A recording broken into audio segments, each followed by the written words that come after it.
So of course, the easy solution to that is instead of going all out, just play it mediocre and safe. And the second easiest solution is to remember to record.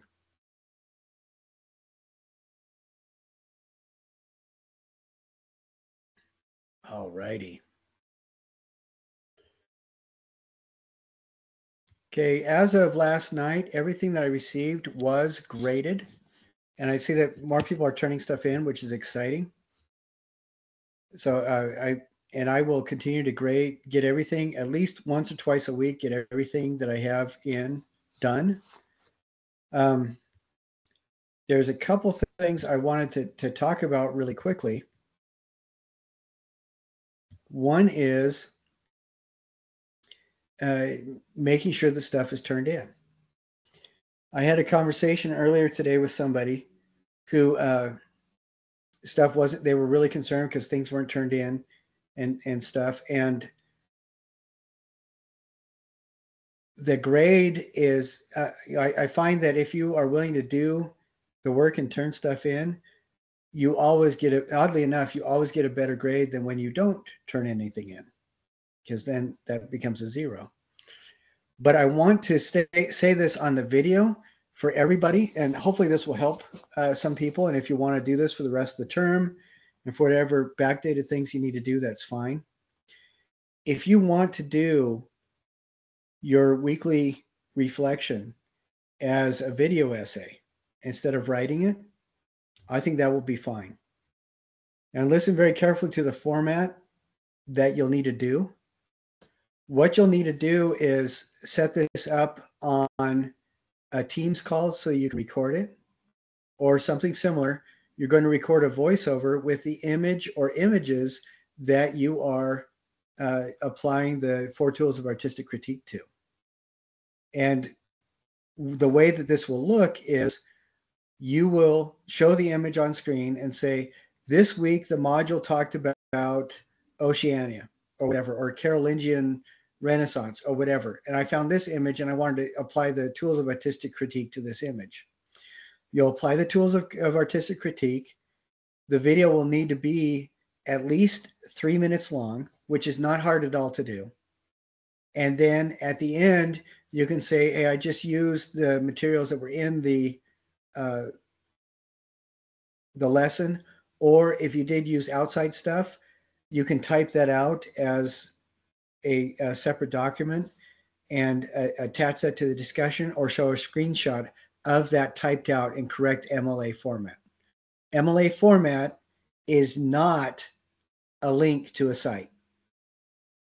Remember that the MLA format is usually the author, the title, the publication, who published it, and when it was published. And then at the very end, you have the accessed on date. So if you keep your materials to just what is in the Canvas course, you can just say at the end of your thing, I only use the stuff in the Canvas course, and that's fine. If you want to use outside stuff, then you will need to show a screenshot of it in correct MLA format. All right, does everybody understand that? What are the 4 tools of artistic critique? What's the first tool? Describe. Describe, exactly. In that you will look at the thing and then talk about what it looks like. You know, what are the colors? What's the style? How old is it? Who may have done it? It was done by French or Germans, or if you have the name of the artist, you can talk about that. How big is the piece? And remember, it needs to be from that week's module. So anything that's in that module, not something that's inspired by that module, but something that was directly referenced in that module. And then what's the second tool of artistic critique? Anybody but Joey. Analyze. Analyze, that's right. And what do you do when you analyze something?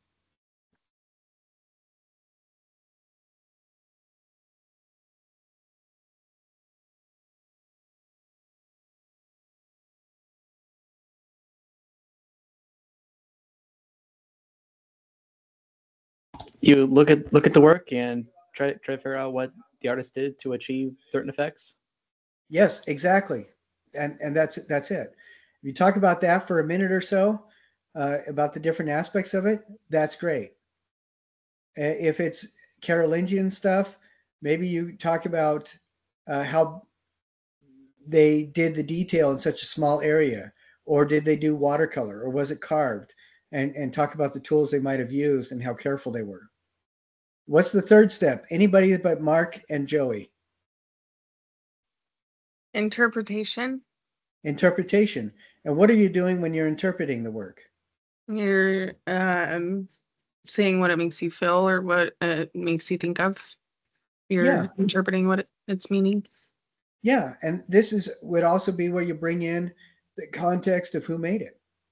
You know, maybe talk about their worldview too, because it might be even interesting to talk about how you know what it means to you and how it makes you feel, but you realize that whoever made it, it make them feel something very different, and you could talk about that just for a minute or so. All right, what's the fourth one? Anybody but Joey, Aubrey, and Mark. So basically, Jacob or Noel. What's the fourth and last step of artistic critique?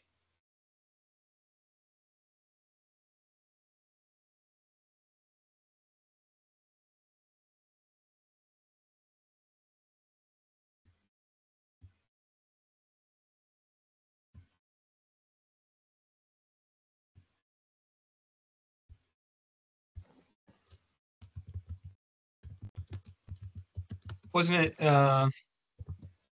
if the if the piece was I forgot the word. Hold on. Starts with an E.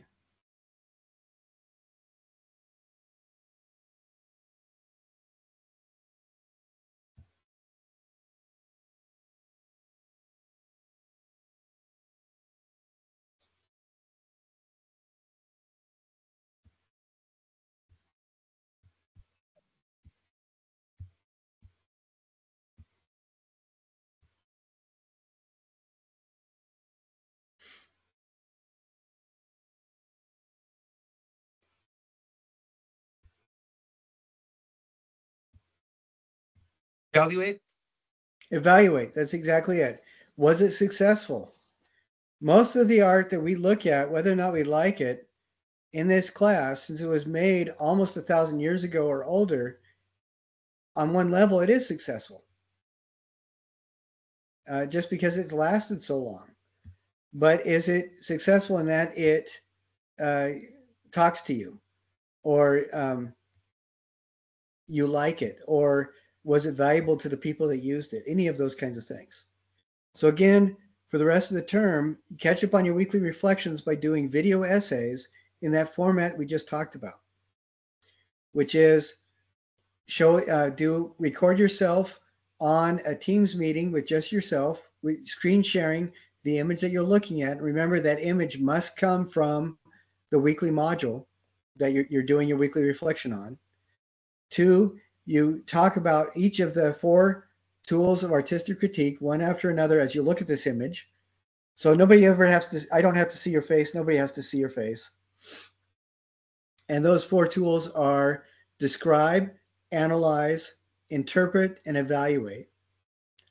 And then third, if you pull out any outside sources, you can do a screenshot of your MLA formatted citation. And if not, you can just say, I pulled this image directly from the second part of this week's module. Aubrey, are you raising your hand? I am. Yeah, sorry. I missed the first 5 minutes, and is that an option for us to be able to do, is submit a video of us or a video recording of our voice attached to the picture that we are doing a weekly reflection on? Yeah, I think this is probably about the easiest technologically way to do it, where you just record yourself talking with a screen share of the image of what you're looking at. Okay. And it's an option for those who are getting bogged down with writing with all their other classes. You can do this. The easiest way to do this is to grab a piece of mail that you're going to throw away anyway, scribble on the back some notes about what you're looking at, pull this up, and then do it, and just record it. Then you send me, what are the 3 file types that I can accept?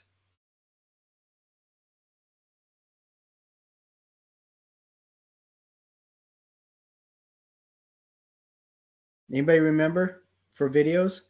MP4 is 1, MOV is 2, and WAV is 3. I can't accept, my system won't read anything else. So people have sent in, over the years, people have sent in really, really weird things. A couple of them have been videos that were stored on their own system, and they sent me an internal link that won't work because I'm not on their system. But so it needs to be a separate file that you send to me directly. All right. Does everybody get that? All right. And I'm hoping that this makes it easier for everybody to get these done and turned in. And what is the minimum time requirement? Anybody remember?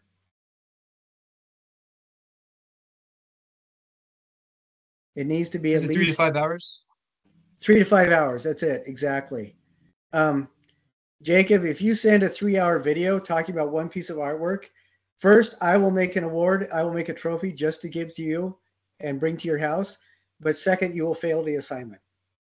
3 minutes, 3 to 5 minutes is all, not hours. Please, please don't do hours.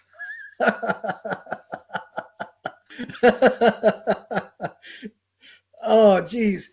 One person did an in-class presentation that was only supposed to be 5 minutes long, and she ended up taking 37 minutes describing for the whole class this buffalo made out of wire. And it was, holy cow. Holy cow. It was amazing. It was like sitting through a riveting lecture by an accountant, but less exciting. So 3 to 5 minutes is all. Please don't do hours. Hey, Andrew. Yes. As a person who is a terrible student, I just wanted to thank you for allowing us, being so flexible with us on all of this. Like, really appreciate it. One of the reasons I enjoy your class, but also much appreciated. So thank you. Oh, you're welcome. And if you guys need to do this for the research projects, the same kind of thing, I'm happy to talk to you about doing the video format as well. The big things I care about is that you're exhibiting your awareness of what we covered in that module. You're exhibiting an awareness of the scope of the class, and you're demonstrating your understanding. So the format can be flexible. I'm still a little ambivalent. I know Aubrey really wants to do an interpretive dance on some 3rd century carvings she found in Central America. I don't know how I feel about that, but it seems a little inaccessible to me, but I'm open to almost everything else. So I don't know, maybe it was the dragon costume that threw me off. I will not be dancing. Thank you. Oh, that would be so horrible. Have you guys ever seen Big Lebowski? You remember the landlord for the Big Lebowski? His it meant a lot to him that they came out to his dance cycle performance. That was awesome. No, thank you, Aubrey, for refusing to do that. Well, today I wanted to illustrate a little bit of the application of the tools of artistic critique with something that we're talking about this week. And I'm not finding exactly what I want to talk about, but I think, oh, maybe this is, okay, maybe this is what I'm looking for. Okay.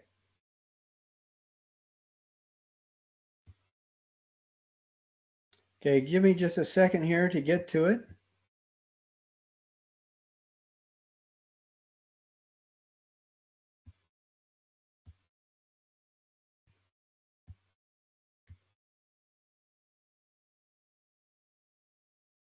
All right, here we go.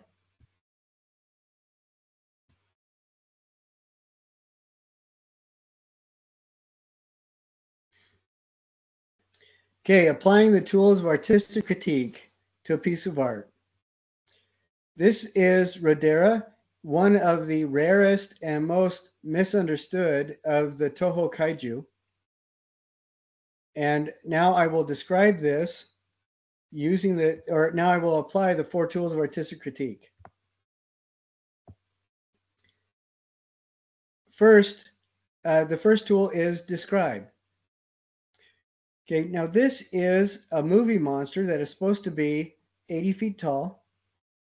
It's actually a person in a suit, and the person is about 5 foot 2 inches tall, and it's a flexible suit that they have.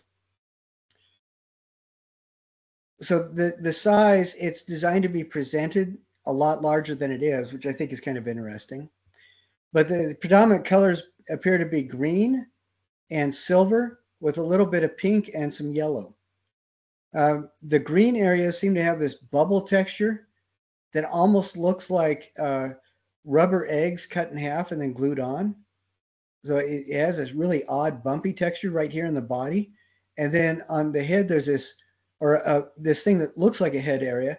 There's this odd cone shape where the texture looks almost like flexible spikes. It appears that there is like a fire hose nozzle on the thing's head. I'm assuming this is the head. I'm assuming a lot, but one of the assumptions is that this is, since I know that this is a suit, I'm assuming that this is the head area. We have these pink edged fan-like structures where the ears might be, these large clear balls where the eyes might be, this fire hose thing shooting water where the nose might be, and has a lot of silver in here, a lot of pink right through there. And here in the hand areas, it looks like inflexible claws that are silver. And then we have these things that almost look like drill bits, 6 drill bits in 2 parallel lines of 3 each coming out from the torso. And then these silver scale things on the thigh structure, and then a return to that torso texture, that odd bumpy texture further down the legs. On the back, it looks like there's this dorsal fin kind of structure with green ribs and a flexible greenish, yellowish webbing in between them. So that took about a minute to describe it. Now, analyzing, knowing that this comes from the Toho film era, this is a person in a suit, so it had to be flexible and had to be breathable. So I'm going to guess that there is a lot of foam that is probably carved by hand and sanded down and then spray painted silver to get these effects and these shapes. This, I'm going to think that they actually did do some piping probably down the back of whoever's wearing this so that they could squirt water out at pressure. I'm going to guess that if there's a person inside, this is where their shoulders would be right through here, saying their head is right there. I'm going to guess that they designed this mouth to be opened by the person inside the suit whose face is acting as puppeteering instruments, so that it's designed so that they can probably see through the back of the mouth. I think that this texture is probably going to be made out of a very lightweight material. Again, probably spray painted to match the expense budget for this monster design as well. And I'm thinking that a lot of the material used is probably going to be like lycra and foam rubber that's shaped and then applied with some sort of glue or sewed on. And I'm going to think that I think that a lot of the paint is probably airbrushed or spray painted on, and then detailed stuff is probably hand painted on. But it looks like, from looking right here where the silver bleeds into the green, I'm thinking that this was colored first and then the silver was spray painted on. But that's what I'm thinking. So what was different about that and the straight description?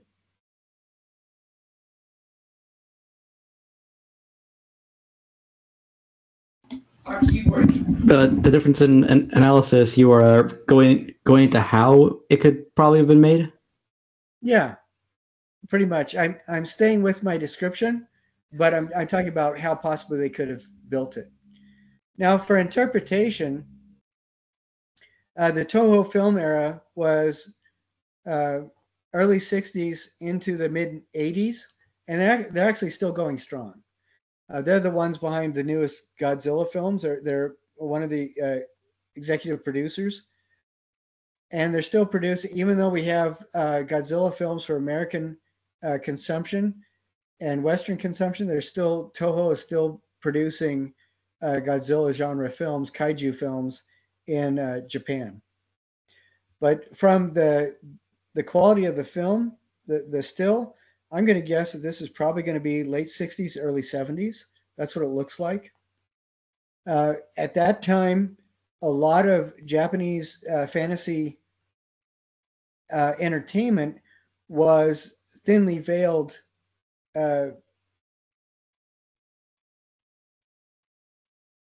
diatribes against misuse of the environment. And I say diatribes because it was there. The arguments were presented with just emotional outcomes and no real concrete, workable contemplation behind the arguments presented. So the stories on the top were like we're polluting. We've got to stop polluting, otherwise the world will react by creating these monsters. So yeah, well, what do you do about that? It wouldn't really go very far. The discussion was just very one-sided and was used more often than not as a vehicle for generating a world in which these monsters might plausibly be generated. And usually it was what is entertaining to see destroy things so that Godzilla can come up and even though he ruins Tokyo every 6 months, he's still a good guy because he beats up the truly evil monsters. And so this looks to me like it is designed with caricatures of humanity in symbols of industrialization, and then tropes reflecting on monsters. It just kind of mashing them together to make a very uncomfortable looking body horror referencing monster. So it looks to me like it's designed specifically to repulse you, and while repulsing you, make you think of problems related to the industrialization and industrial sector. So I think there's absolutely no coincidence that these six structures look so much like boring bits, for a drilling rig. And these claws look particularly unworkable, but they look terrifying. And this kind of fusion between fire hose and baboon striping is, I think, designed to make you feel uncomfortable. As you have see this fusion between organic material and an industrial process, creating a fire hose. But then you have body hooks with the outrageous ears, the placement of these drill bits, and just the uncomfortable nature of having high pressure water coming out of this cone in the nose area. So what is different between the interpretation and the analysis? What kinds of things am I trying to consider?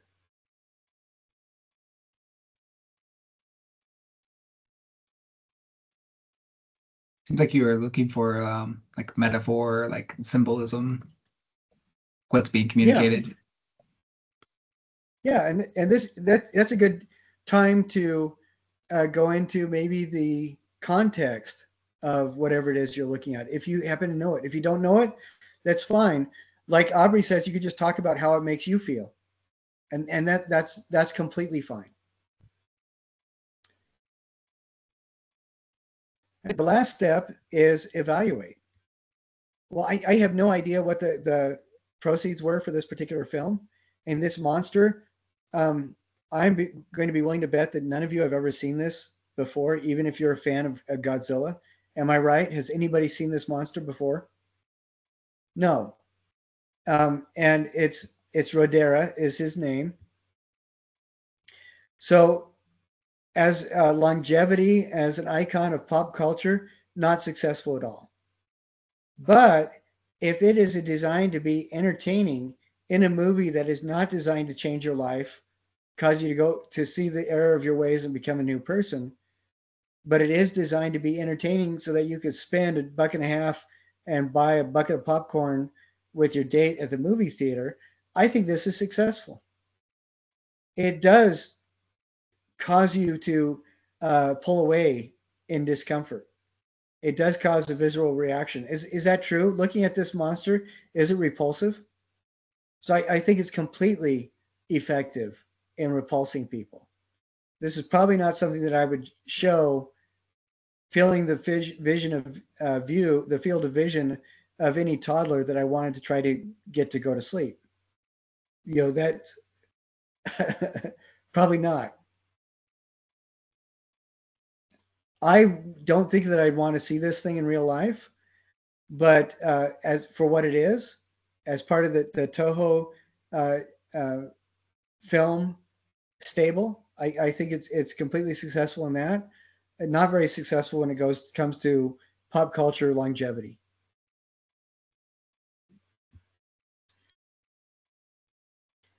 So that's something that I wanted to demonstrate how we could apply those tools in something that you guys have never come across before. But can you see what the difference is between each layer of tool use as you're looking at the thing? Notice that I never once said that the artist is stupid. They didn't know what they were doing. I don't know what I haven't been able to talk to them directly. I can't evaluate what they are doing in the same way that I could grade an assignment, because it wasn't done for me. And I didn't talk to the artist. They didn't tell me what they were trying to do. But that doesn't mean that our critique is irrelevant, because we are talking about how we are reacting to it. We need to be able to demonstrate through the course of this class that we understand what those 4 tools are and how to use them. And that's how you do it. All right. So everybody got that? Excellent.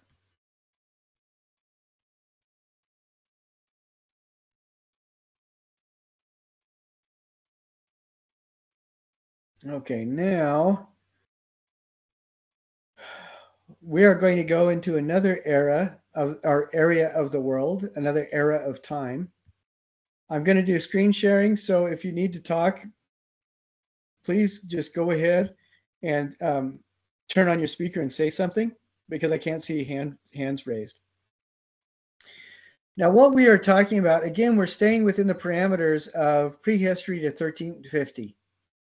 But we're talking about Japanese art up until the Muromachi period, the very beginning of the Muromachi period. All right. What is interesting to me is this date. The Japanese islands have had human beings making artifacts from at least this long ago. And I would recommend everybody watch this video. I do have an 8-minute video. Would it be worth it, 8 minutes of your time, to go over that, to just talk briefly about Japanese history? Are you guys familiar at all with Japan to any great level? Okay. If it's okay with you, we'll go ahead and watch this short video here. And if the YouTube blocks this out so we can't watch it, please go ahead and watch it. It is in the first section of this module. All right. And I clicked on this link here, Japan History in 8 minutes.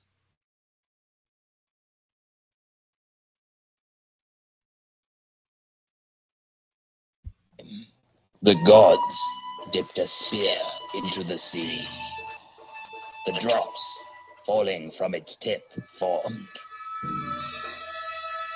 the islands of Japan. The land of the rising sun. Stop. We've got 10,000 years to get through here. It's going to take 10,000 years at this rate. Let's speed it up a bit.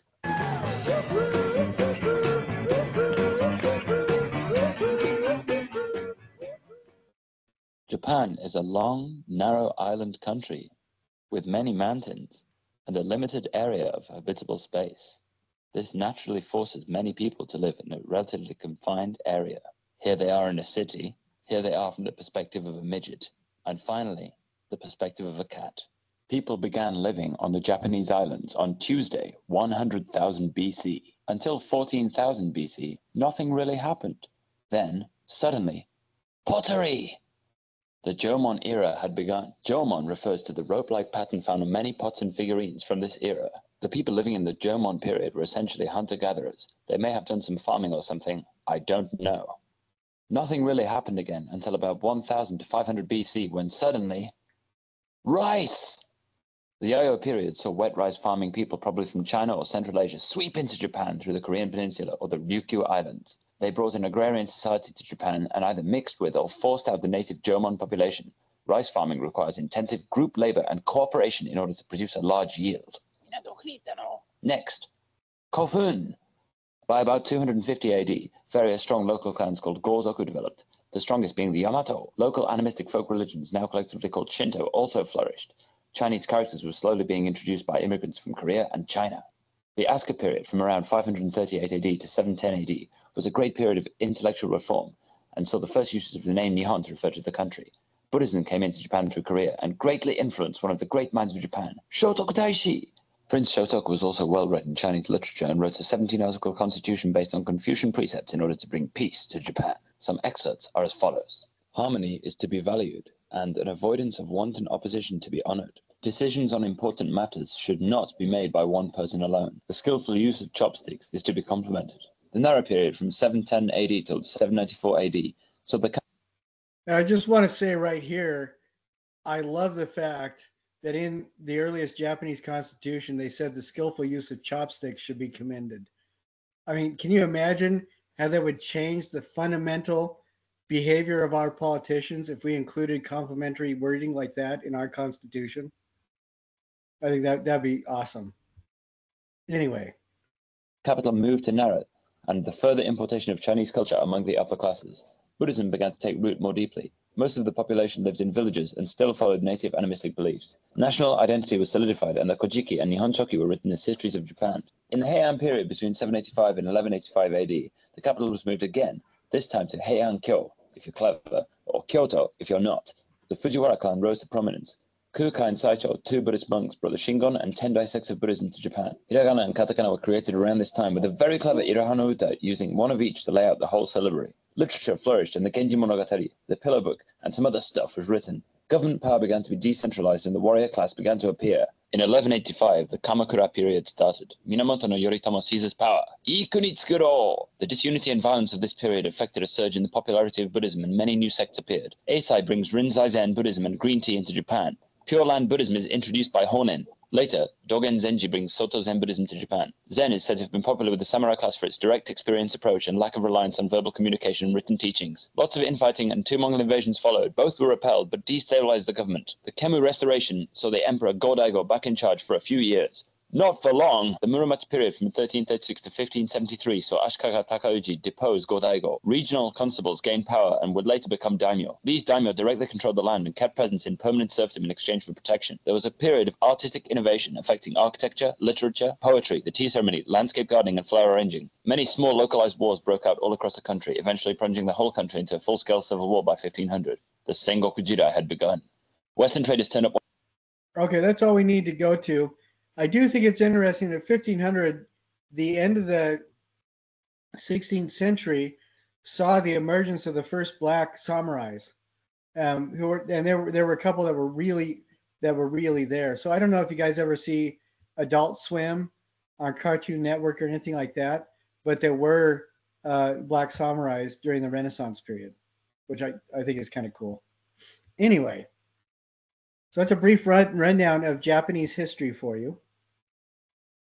I stopped at 1500 because we were only interested up until about 1350. So again, that video, in case YouTube cuts it out, is right here. Japanese art right here. And what I want you to look at as we go through here, these are just some really interesting things that will kind of explore what you see in Japanese art. And I really love, excuse me, so, and there's 4 videos. The Onobugaisha, which I think were pretty awesome. The Onobugaisha were women warriors. And we think of classical Japan as being very gender-centric. Everything is tilted towards the success of the male. And that's true for a lot of societies. What people don't realize is that there was at any given time on any battlefield between the 2nd century of Japan and the 18th century in Japan, there were anywhere between 20 to about 50% of the people on the battlefield were women that were functioning as warriors. Did you guys know that? And so when you look at Japanese art, a lot of the stuff that is displayed for Western consumption will show the male samurai, and it won't show the Onobugaisha. But some of the most revered leaders in Japanese history, particularly ancient Japanese history, were these women warlords that were really, really tough generals and fighters that were revered.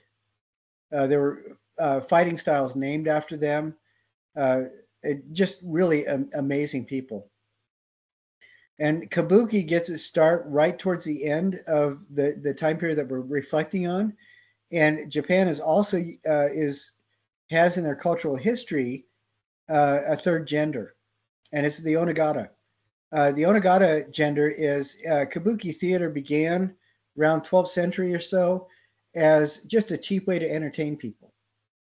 And it was basically while men were farming, women would go towards town and they would find areas of like dry creek beds near a bridge, and they would do a performance in the dry creek bed, so people could get on the bridge and the bank and watch them.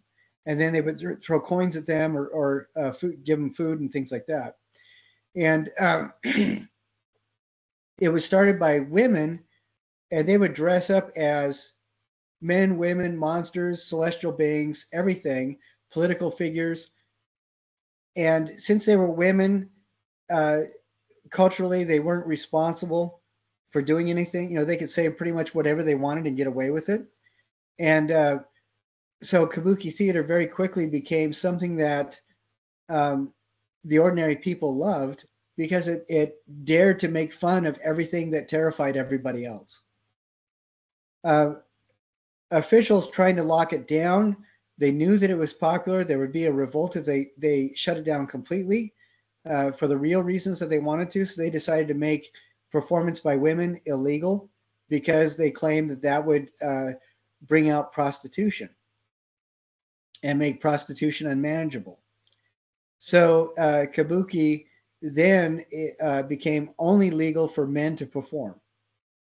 And that's about, we're talking about 1380, 14th century, right around there. And during this time period, a lot of the Kabuki male performers were dressing up and performing as women.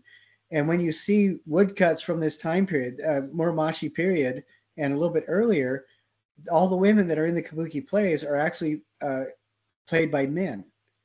And what is interesting to me is warlords and landowners would send women in their household to these kabuki performers who were men playing women roles, and have the men train their women how to be better women. You know, what are the courtly graces? How does a woman behave? How does a woman apply her makeup most effectively? Those kinds of things, which I think is interesting. But in this time period as well, there were men or individuals born as men that became identified with their female characters, and that created a third gender, the Onagata, and they developed their own specific clothing and hairstyles, so that when you see a woodcut of an Onagata performer, you know that that is the third gender. So I think that that's really interesting. Then we also get nightmares. These start showing up about 1,000 years ago, a little bit earlier, and there was a huge visual genre of people just showing ghost stories and nightmares, and some of them are really nasty. Like think of any of the nastiest monster movies you've seen, zombie horror flicks and stuff. The Japanese artists came up with stuff a lot worse. It was, I mean, pretty gross and nasty, but very, very cool. And then, of course, you get the Hill Scrolls. These may have their origins almost 2,000 years ago, but it's became a fusion of hellish images throughout the history of Japan, and drawn from all the cultures that came into Japan to settle in Japan or to trade with Japan. Now, you can look at this timeline, and this is just kind of rough. What is kind of frustrating to me is there aren't concrete dates for when the keys of leadership passed from one person to another. But this is, we're calling this roughly. The Jomon period, there is no surviving writing that can be traced distinctly to the Jomon period. Jomon, the word means coiled rope, and you look at the pottery designs, and that's where the name came from. The Yayoi is a bridge period between Jomon and Kofun. This is when writing starts to emerge, and this is when you really start seeing Japanese specific architecture emerging. Kofun is named this. Kofun is another word used for bell. They produced the pyramids in Japan, which I think are distinct. They're unique to Japan. They're shaped like bells with moats around them. The most, I think, very, or rather distinctive approach to building pyramids. Then you get Asuka Nara. Asuka is when we start really seeing the growth of what we view today as quote unquote Japanese culture. This starts emerging with the Kofun, but it really picks up its visual cues through Asuka. Nara is important because this really marks the awareness of the Buddha coming into Japan. Buddhism started coming into Japan probably right around Yagoi, but nobody cared. Nobody did anything about it.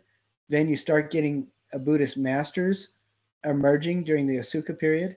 And Nara is important because right around this time is when the largest bronze sculpture in Japanese history was built. I don't think anybody built anything bigger than it for almost 1,000 years after. This thing was huge. 4-story tall bronze sculptures that was so big that edicts were passed through the country where everybody had to bring in their bronze weaponry and coinage and get it changed to other materials so they could use the bronze to build the Nara Daibutsu, or the Nara bronze Buddha. Then we get Heian and Kamakura periods, bridging the Nara, and right when we get to Muromachi. And Muromachi is they're the ones that dealt with a lot of the Renaissance era Christian missionaries. And there were some really brutal treatments too. Like the first really Christian community in Japan, was in one of the South Islands, and they were all gathered together, put on a rocky beach underneath a cliff, and then they were killed by people at the top of the cliff pouring boiling water on them. Just think about that for just a second. That is not very pleasant. But one of the reasons why this is when Christian missionaries came to Japan was because travel technology in Europe had exploded to the point where they started having the gumption to try to travel around the world. And by the time of 1500, right before then, is the huge growth of the Age of Discovery. The reason why that was so important is that the Pope back in Italy knew that Jesus would come again in the year 1500. And the world needed to be prepared for the second coming, which meant making everybody Christian, whether or not they wanted to be.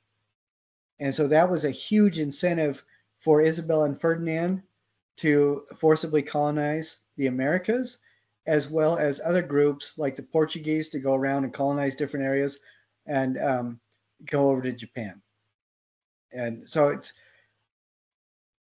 the Christians themselves did not deserve the treatment that they got. I think that the people that were pushing the agenda are the ones that kind of forced bad situations. Pretty awful. If anybody wants to get extra credit, even though it doesn't tie directly in necessarily to anything that we're talking here, if somebody wants to do a discovery project where they watch all of the Blue-Eyed Samurai episodes on Netflix and then do a critique about the whole series, that would totally count as a discovery project. Because it has a lot of relation to the impact of Western attempts at colonization on Japan during the Muromachi period. So something to think about. If anybody wants to do that, email me. So I want to watch, let's see how long this video is. Now, her voice is a little bit irritating. This is only about 5 minutes. I think we can deal with it. But we're talking about those first three periods, Jomon, Yayoi, and Kofun. Okay? Are you guys good to watch this video? Is that okay?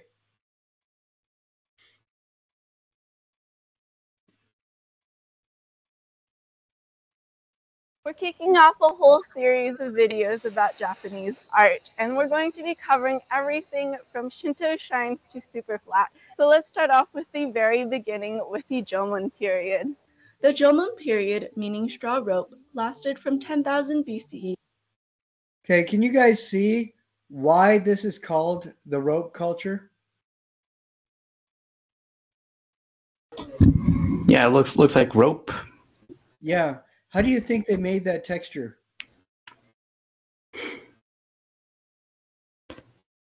I think there's probably a couple things that they could have done.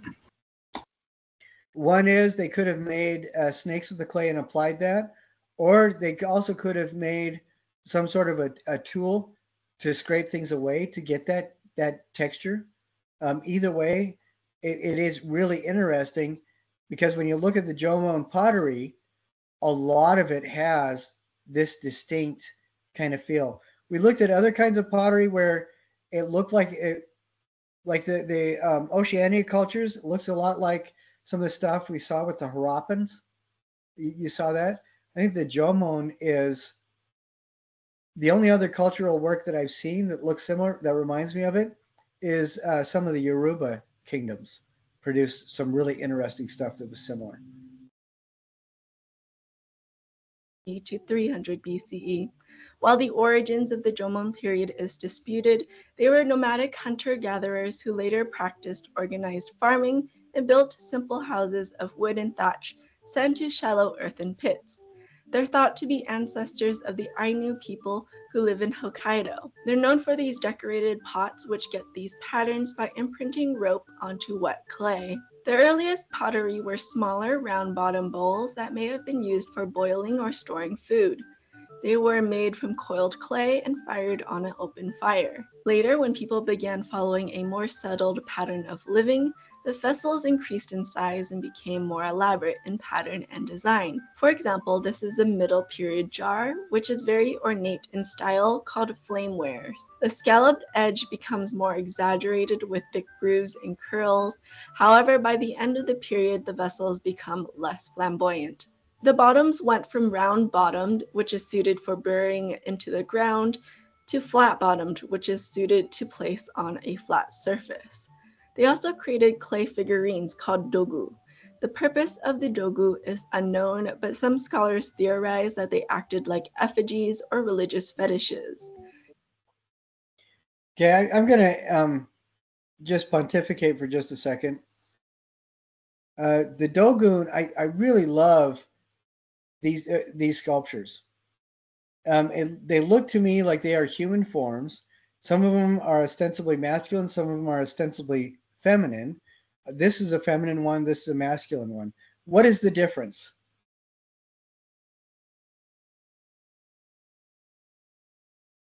I'm going to point it out. What are these?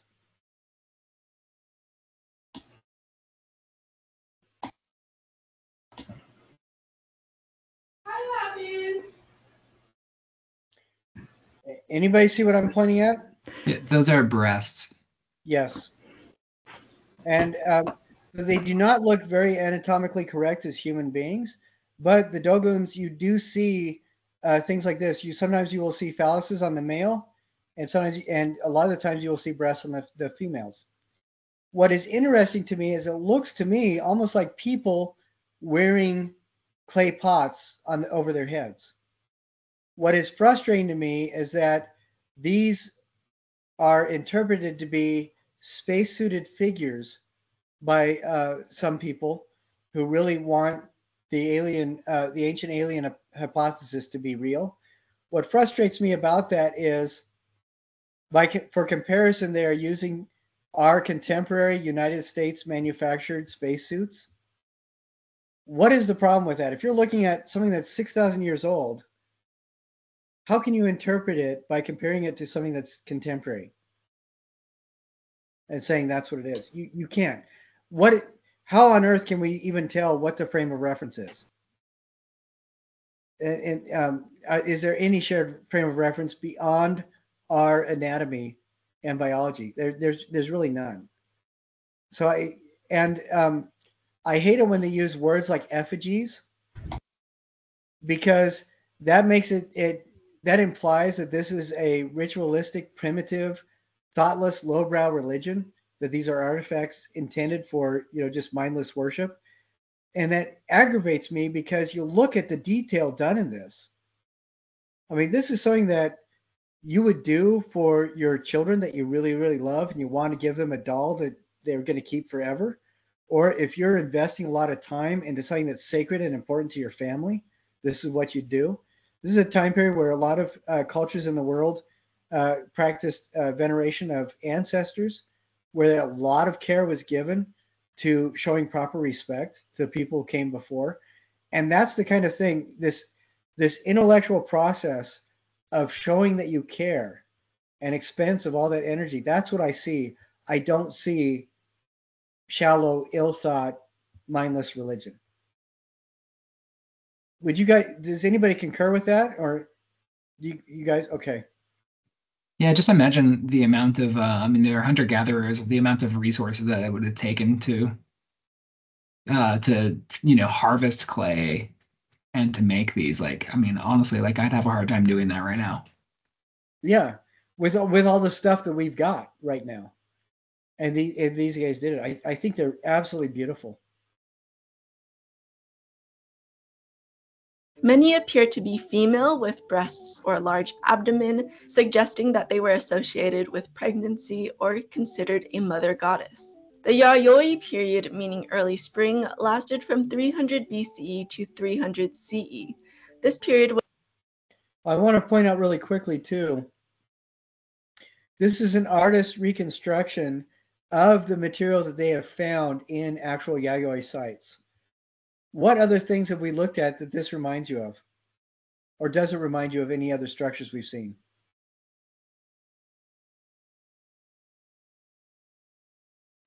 The first thing that comes to my mind is the houses we saw in New Guinea on the stilts, which would not surprise me at all. It would really shock me, in fact, if anybody could demonstrate that the Yayoi never came in contact with other Polynesian cultures. I think that there was some cross-pollination just because of the parallels and proximity would make it less likely for there not to be any contact than for there to be contact. I just think that that's interesting. 100 BCE to 300 CE. This period was a time of mass migration, mainly from Korea, and they arrived in northern Kyushu. With them, they brought really important knowledge from abroad, such as iron, bronze, and wetland rice cultivation. As farming spread, land ownership marked one's social status, spurring a feudal system that would dominate much of Japan's history. This agrarian culture lived in permanent settled village communities made of thatched houses. During the Yayoi period, we see the appearance of new pottery styles. These vessels were produced on a potter's wheel and fired in kilns, unlike the Jomon period, which were made by hand. They were less ornate. Okay, do you remember our conversation about why the potter's wheel is so important as an indicator of what a society does? The fact that the Yayoi started using wheels to make their pottery, what does that tell you about the difference in the things that were important to them as opposed to the earlier Jomon?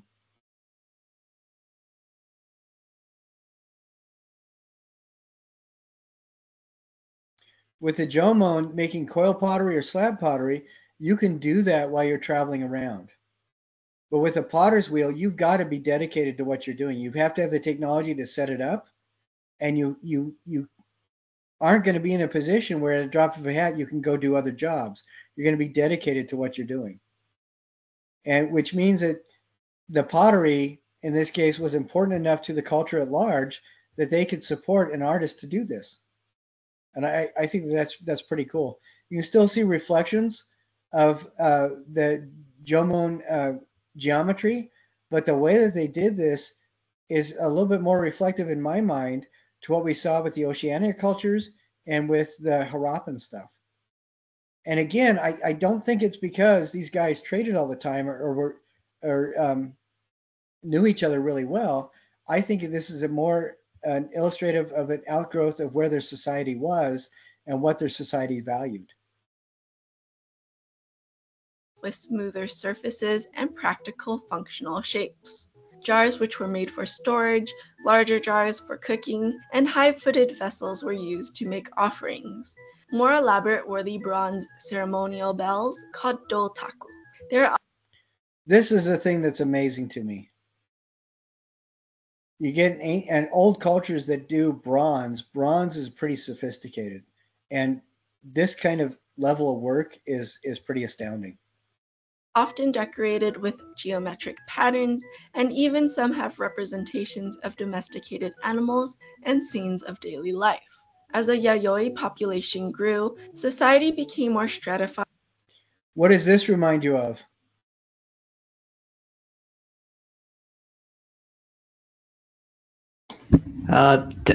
Seals from Indus Valley. Yeah, isn't that interesting? And the Chinese were using them too. I think that's fascinating.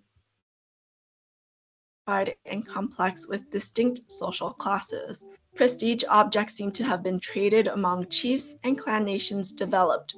During the 2nd and 3rd centuries, clans fought among themselves until the 5th century, when the Yamato clan gained dominance. The Kofun period, meaning Old Tomb, lasted from 300 to 552. Rice cultivation concentrated in what is now called Kansai, an area according to Chinese records was called Yamato, ruled by a female shaman called Queen Himiko. During this period, there were a number of distinct burial mounds, these megalithic kofun or tombs found in Kyushu and Honshu. These burial grounds with a keyhole shape were often surrounded by a moat and held a number of. Okay, this is the Japanese version of pyramids. And pyramids were basically huge man-made mountains, human-made mountains that were made specifically for purposes significant to the culture that made them. It wasn't just a pile of rocks. And what is different do you see immediately about this than any of the other pyramids we've seen anywhere else on the planet?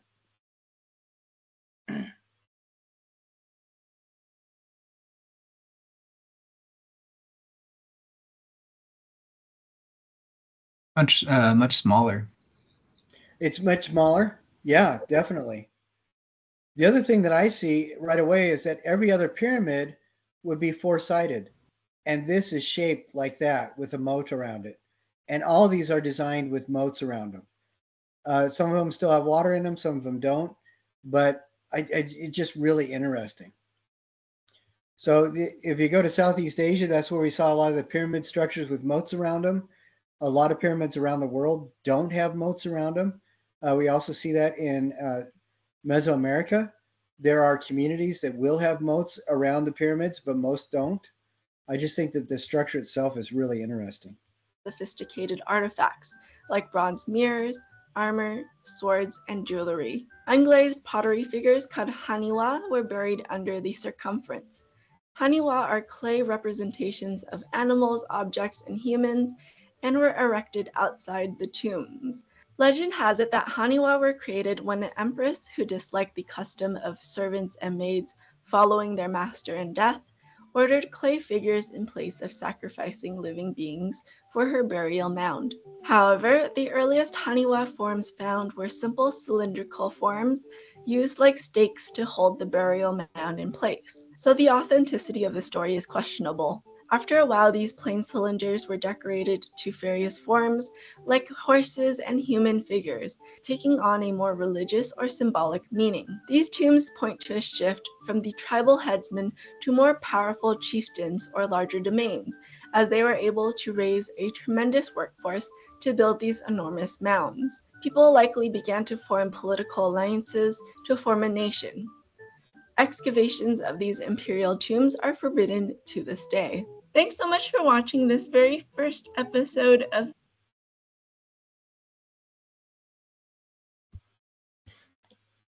I think that kind of stuff is really interesting to find out about. But you can see that it's you have the Jomon culture that seems pretty unusual.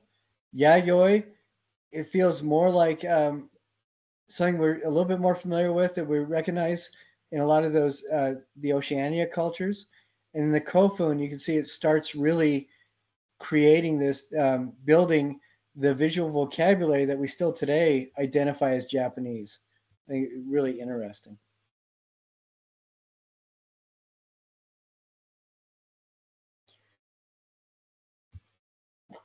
So each of the module points will talk more specifically, in tighter detail about each of those periods. And I invite you to go through and look at the different stuff that is produced. There's lots of articles, and there are a lot of short videos to watch as well. And I want to share just some of this with you. These dogu that I think are just really amazing. The kind of vessels that the Jomon made, I think are pretty cool. And she just talked about the rope being pressed into the clay. I think that that's really fascinating. This one also includes structures where the rope seems to be part of the clay.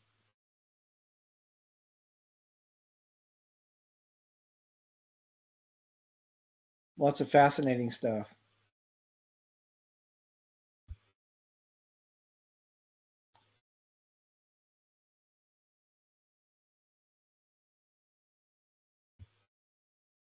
When we look at the Yayoi stuff, Yayoi artifacts, this is the thing that really blows me away, the Dataku, because this kind of bronze stuff, the detail that's in it, I mean, I'm think the thing that comes to my mind is 1,500 years later is when they built the Liberty Bell, and they still couldn't get the bronze right, and it cracked. And these guys, well over 1,000 years earlier, made stuff like this. That boggles my mind. I think that's pretty amazing. And when you look at the Kofun stuff, I really like these Haniwa. I think are amazing. They feel to me like it's somebody may have heard a rumor about the terracotta army in China or not, maybe not, but it does feel to me like it's a totally distinct thing. Let's see how long. I'm going to see how long this video is. If it's not very long, well, okay, this is a 5-minute video. Instead of watching this video, I'm just going to watch. We're just going to see like stills from it. This feels to me like the priorities of the artists and those who commissioned the work were different than the priorities of those who made the terracotta army. I don't think that this does not look to me like a sloppy job trying to make a person. It feels to me like they want to make a clay pillar, and then they're going to add things to the clay pillar to cause associations with other objects, rather than they fail utterly at making anything anatomically correct. Does that sound like something plausible? That it's the clay pillar is the most important thing, and the other things are just decoration. So it's the fact that it doesn't look like a real human, that's not a big deal. Is that what you guys are getting?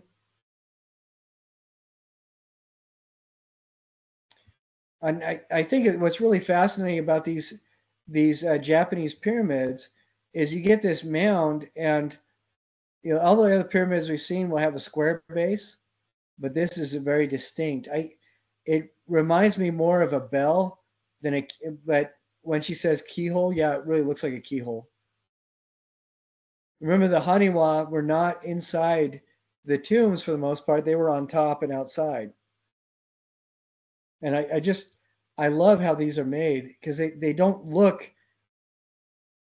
It looks to me like the artist could have done whatever they wanted, but they worked in this style because that was the style they needed to work in. I really like this one. You look at that. How easy is it to identify what that is? It's obvious that these guys knew what they were doing, and they were doing it on purpose.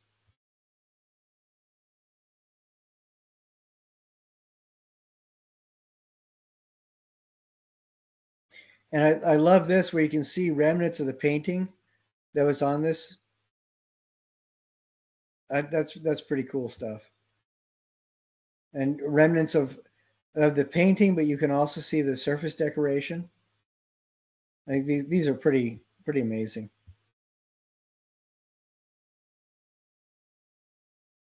So, and then this is a really good short video about the Japanese pyramids. Let's see if it's only a minute. No, give me just a second here. If it's only a minute or so, maybe we can watch it. Okay, this is 6 minutes long, so it's a little bit too long, but definitely watch that after class, because this dives in a little bit more into the Japanese style pyramid structures. And I read that it wasn't a matter of 100, 300, 500. It was a matter of thousands of these that are dotted around Japan, and it is constitutionally illegal to go inside of them. So people can't explore the inside. There are several groups that are trying to develop really incredibly sensitive subsurface sonar, so to see if they can explore inside. But it's still a challenge for them to use the sonar. Okay, so now we're going to talk about a little bit about Asuka and Nara and Muromachi. As you look through here, there are, let's see, I want to pull up some of the artwork.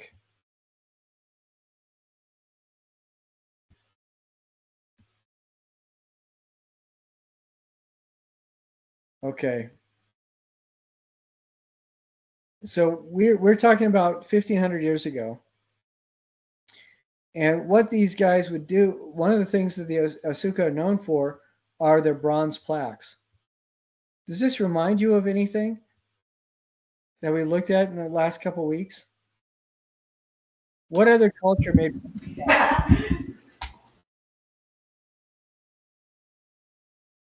Kind of reminds me of some Indian code or in the Indian module.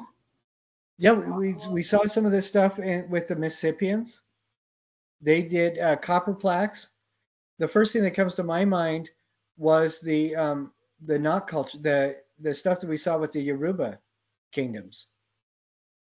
It is interesting though, but that is at least two other cultures that also did metal plaque work like this. I think that's really fascinating.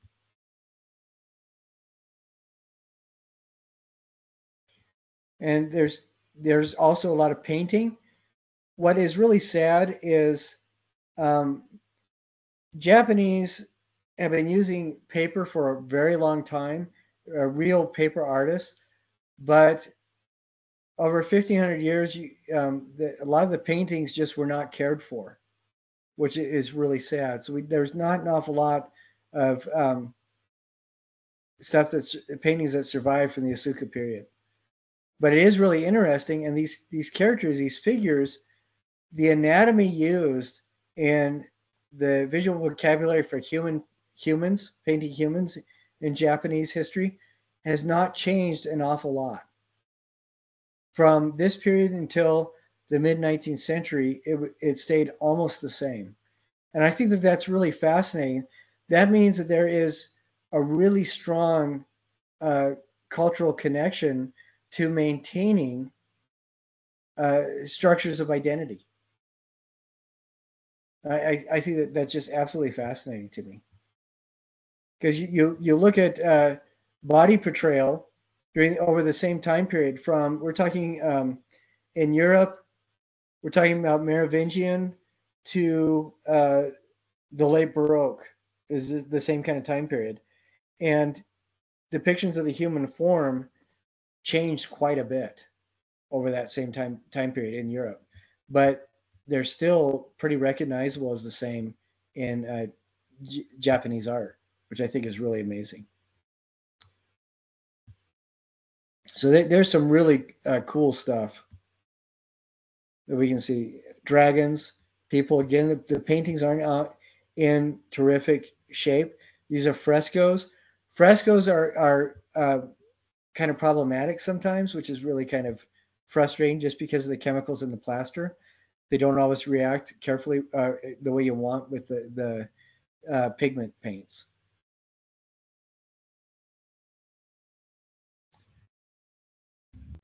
This is interesting to me because it reminds me of some of those Buddha sculptures that we saw from Southeast Asia when we worked on that, and it feels to me like it's kind of a fusion between the Thai work that we saw and the Hanawa. Can anybody else see that? There's some elements of that cylindrical construction, but then you also have the androgynous human forms from Southeast Asia, like Thailand and stuff. I think that that's really interesting.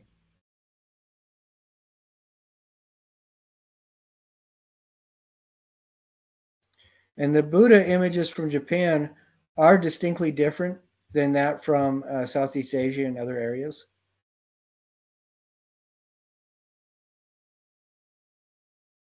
This looks like it's heavily influenced by some of the Indian work that we saw.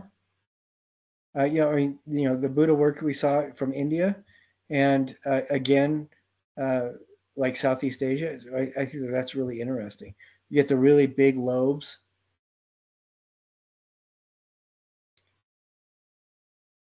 So definitely check this out.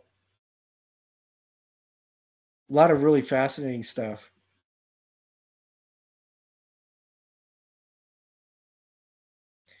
The Nara period that is where the Nara Daibutsu came from. And I'm looking to see if I can find a picture of that to show you.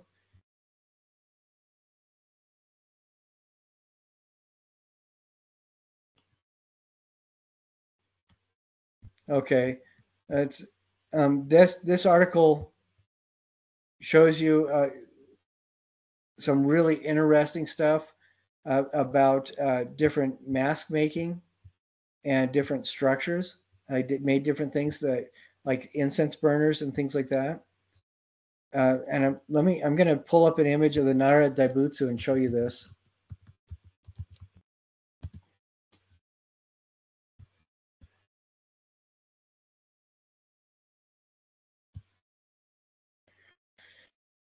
Okay, this is the sculpture that I'm talking about. This one right here. When it was produced, all the warlords of Japan kind of helped to collect all the bronze that was available in Japan to come up and make this thing. This thing is gigantic. And what is astounding to me is the bronze technology was such that they could not cast the whole thing at once. They would cast panels. And so different areas of it would be cast at different times. Like if we look at this, the chest, areas of the chest would be cast at different times, areas of the back would be cast at different times, and they would have to be welded together. The way that this was cast is you would have a two-part mold. You would have a mold resting against the ground. That would be the exterior. And then you would have a press mold that would be the interior. And they would pour the molten bronze over the mold that was set on the ground and then set the portion to squish it on top of the bronze and have convicts walk back and forth like they were walking on a bridge over molten bronze. And because people would die a lot, convicts, convicted felons, and murderers were used in the construction because they had a really low life expectancy. And if you can imagine, bronze has to be cast at over 2,000 degrees. So you pour this 2,000 degrees material into one level of the mold, quickly set another bridge on top of it, and then prod the convicted felons out onto it to walk back and forth and squish the bronze down so it would cool. Even when it becomes solid, it is still hot enough to burn you so quick you don't feel it. Are you guys ready for a really gross story? Do you guys want to hear a gross story? I don't see why not. The giant wall that Okay, I'm going to share. I taught bronze casting at BYU for a while, and I told this story all the time to get people to remember to keep the safety regulations. You had to wear reflective clothing, heat-resistant clothing, because you're working with material that was 2,200 degrees. Put that in perspective, at least 7 times hotter than whatever you use to cook your bake your cookies at. Okay, it is hot, and it is so hot that if you realize after the bronze is melted you don't have enough, you need to put more in. You take an ingot of cold bronze, set it on the rim of the crucible until it heats up to about 1,000 degrees, and then roll it in. If you don't, the difference potential is enough that almost instantly the water in the air around the cold bronze ingot will condense into fluid, into liquid water, and the heat of the molten bronze will turn that into gas immediately. Okay, so if you drop a cold ingot of bronze into the molten pot, you'll get an explosion, is what I'm saying. And part of the clothing is greaves which fit over the tops of your boots. And one guy was doing this, not paying attention to the rules, just dropped the hot ingot in, a bead of about a golf ball sized glop of molten bronze shot up and over and landed on his foot. He didn't realize it until he realized that it was hard to move. He looked down, the bronze had burnt all the way through his foot, formed a shape like a peg, and fused to the cement floor. So he had to lift his foot straight up to get it off of the bronze. And he went to the hospital right away, but it didn't start hurting for 2 days. And it just, that's how hot the bronze gets. So, and these guys, they would heat up the bronze as they're melting these, welding these sheets together, and the convicts would go inside for about 45 minutes to an hour and a half at a time to try to weld these sheets together, and they'd usually collapse of exhaustion and heat stroke, and had a very short life expectancy. So it looks cool, but it was pretty expensive to build.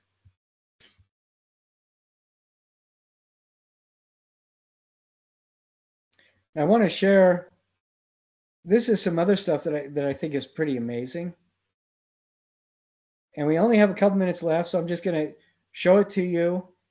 And this. So we're talking right after the Nara period to right before the Muromachi period. This period is end of Carolingian to about Third Crusade in Europe. That's the time period we're talking about. Or the second colonization of Easter Island. This is the heyday of Polynesian expansion, right around this period. And you look at these, this painting right here is 1,200 years old, and it is held up pretty well. But this is where we get a lot of these horrific images of hell and everything that are just absolutely fantastic. And I love the fire that's coming off of this demon. It feels very dramatic. And then you look at the detail and the flowing nature of these images. It is pretty amazing. During this time, you get sculptures like this. This is where Japanese culture produced some of the most beautiful examples of lacquer work in the world. Lacquer sculpture, because they had to go to materials other than bronze, because all the bronze was tied up in the Nara Daibutsu. So at this time, this part of the world, Japanese artists produced some of the most beautiful lacquer work that you see anywhere.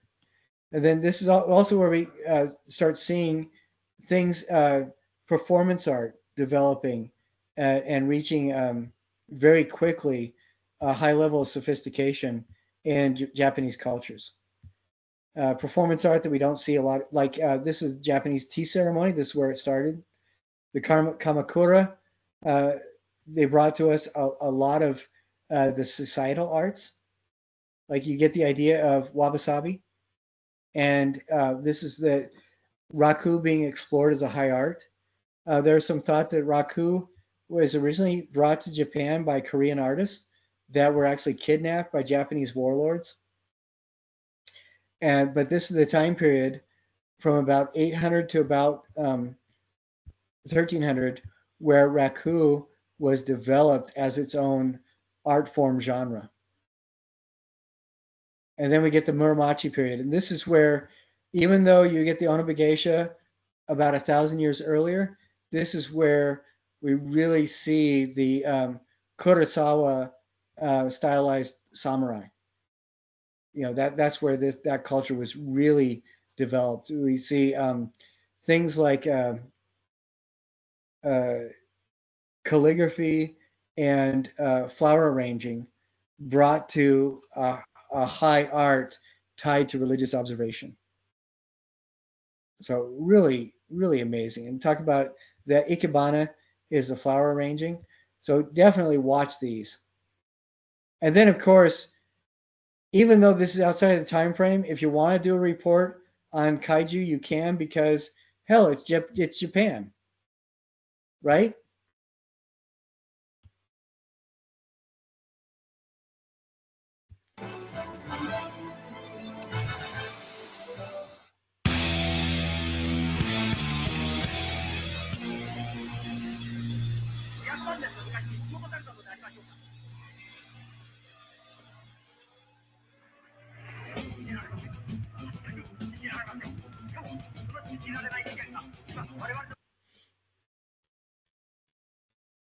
So definitely it's worth watching that video.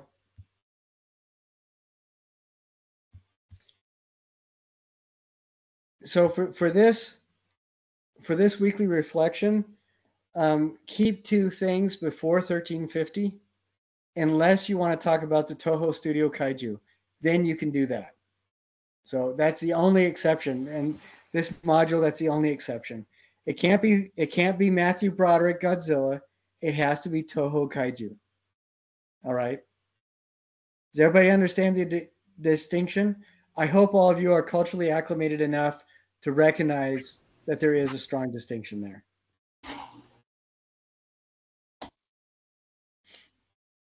No, I love looking at the Japanese cultural stuff.